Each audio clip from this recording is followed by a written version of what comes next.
வணக்கம். என் பேர் சாசு நிதர்ஷனா. நான் இப்போ முருகன் பாடல் பாடப் போகிறேன். வெற்றிவேல் முருகனுக்கு அரோகரா.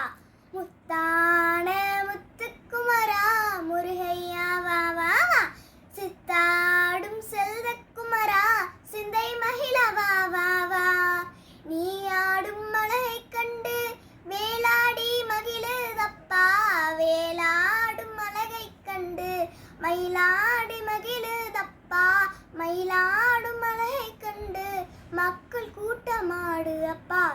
முத்தான முத்துக்குமரா முருகையா வா வா வா, சித்தாடும் செல்வக்குமரா சிந்தை மகிழ வா வா வா, பன்னீரில் குளிக்க வைத்தேன் பட்டாடை உடுத்தி வைத்தேன், பன்னீரில் குளிக்க வைத்தேன் பட்டாடை உடுத்தி வைத்தேன், சந்தனத்தில் சாந்த எடுத்து அங்கும் இங்கும் பூசி வைத்தேன், நீர் பூசி திலகம் வைத்தேன், நெஞ்சத்தில் உன்னை வைத்தேன், அன்று பூத்த மலரா